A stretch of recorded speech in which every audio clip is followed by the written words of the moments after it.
नमस्कार, मी मोनिका शर्मा आणि आपण पाहत आहात लोकसेतू मराठी न्यूज चॅनल। तर चला पाहूया आजच्या बातम्यांमध्ये काय खास आहे।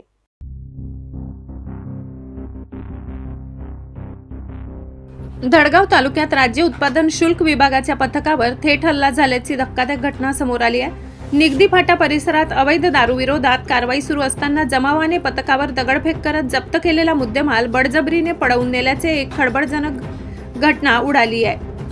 नंदुरबार जिल्ह्यातील धडगाव तालुक्यात अवैध दारू तस्करी विरोधात कारवाईसाठी गेलेल्या राज्य उत्पादन शुल्क विभागाच्या पथकावर जमावाने हल्ला केल्याची गंभीर घटना घडली। निगदी फाटा परिसरात निरीक्षक राजेश सपकाळ यांच्या नेतृत्वाखालील पथकाने छापा टाकत सुमारे 19,40,000 रुपये किमतीचा अवैध दारू साठा जप्त केला। या कारवाईत विदेशी दारूचे 200 बॉक्स आणि एक चारचाकी पिकअप वाहन ताब्यात घेण्यात आले होते। मात्र कारवाई सुरू असतानाच बुधा झांगडे व सुरेश झांगडे यांच्यासह 10 ते 12 जणांच्या जमावाने पथकाला घेरले। वाहन पुढे नेण्यात जीवे मारण्याची धमकी देत आरोपींनी जोरदार दगडफेक केली। या गोंधळाचा फायदा घेत जमावाने जप्त केलेली दारू आणि वाहन जबरदस्तीने हिसकावून नेले, तर तस्कर घटनास्थळावरून फरार झाले।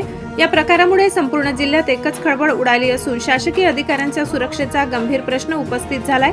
या प्रकरणी धडगाव पोलीस ठाण्यात आरोपी विरोधात विविध कलमान्वये गुन्हा दाखल करण्यात आला असून पुढील तपास सुरू आहे। लोकसेतू मराठी न्यूजसाठी मुख्य संपादक प्रवीण चव्हाण, नंदुरबार।